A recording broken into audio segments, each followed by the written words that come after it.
To speak as a Jew in support of the Palestinian struggle is to exercise a privilege that is the product of a racist discourse.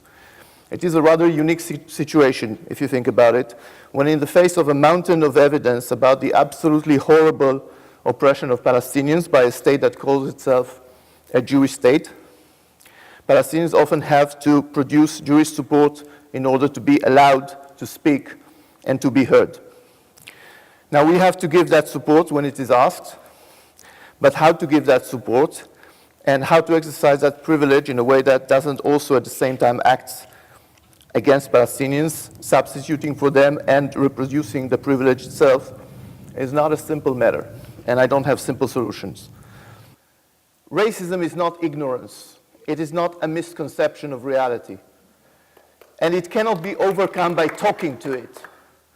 Racism is a structure of domination, and the purpose of Jewish organizing in support of Palestinian liberation is therefore not merely a matter of having Jews speak out as Jews in defense of Palestinian rights, but that speaking out, which is a necessary tactic, must be done and fought out in a strategic way as part of an assault on these structures of domination. And that assault must be led by the victims of racism today.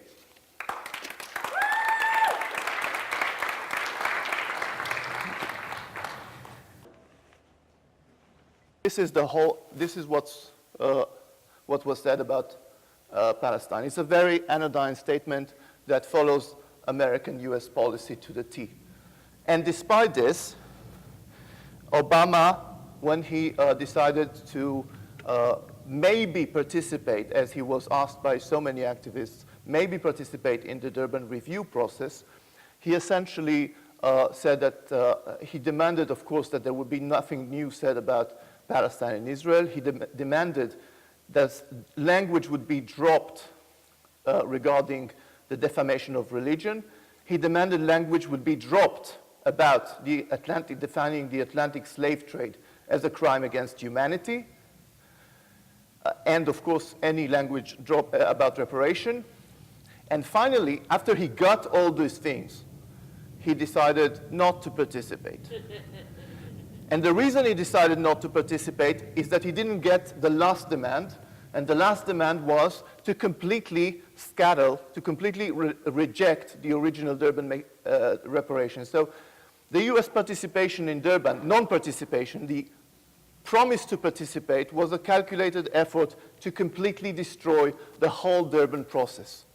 That is to set back the whole attempt to deal with the legacy of colonialism and the legacy of slavery in a political context that includes the demands for reparation.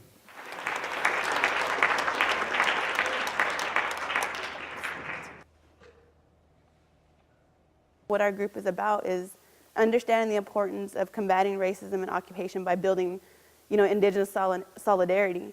Networking with people that can help me understand something I may not understand.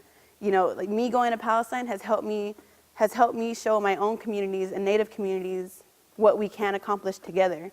To show that what happened, 500 years ago is happening still today. It's fresh, it's brand new. It's not something that you can say is not true. Because we can say, they learned that from the people that imposed that on us. We get asked all the time, why do we say we understand the Palestinian struggle or any struggle that way? But people don't realize that in the States and in here, in Canada, First Nations people, they're living under occupation as well.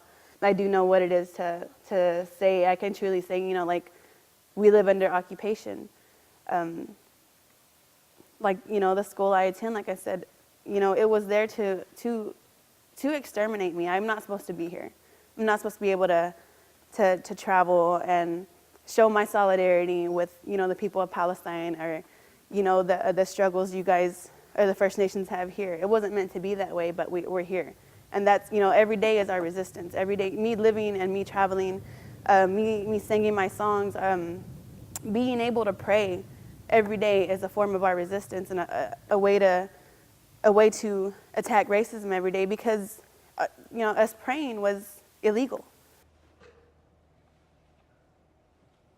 Call for the Palestinian call for BDS came out in 2005. And here we are in 2010, and BDS is in everyone's mainstream consciousness. BDS today is on everyone's mind. BDS today is a global movement. BDS today is a strategic threat to Israel. That's how far we have come in 5 years. One very important aspect about culture being political is that culture is actually today being used very deliberately and very intentionally by the Israeli government in order to whitewash its crimes, its wars against, its war crimes and its crimes against humanity. So how is that happening? Israel's image has been so tarnished lately over the few years that Israel is, Israel used to be again, in the mainstream consciousness, the vibrant democracy, the only democracy in the region and so on. But Israel's image has been so very tarnished recently that Israel is actually waging a propaganda campaign through culture. This is not some conspiracy theory, this is something real. So again, a cultural propaganda to fix Israel's image without fixing Israel's policies. When we speak of that cultural propaganda, nobody can tell me culture is not political and therefore we cannot boycott culture. What we are boycotting is an Israeli effort funded by 3 ministries to protect, to fix Israel's image without fixing Israel's policies.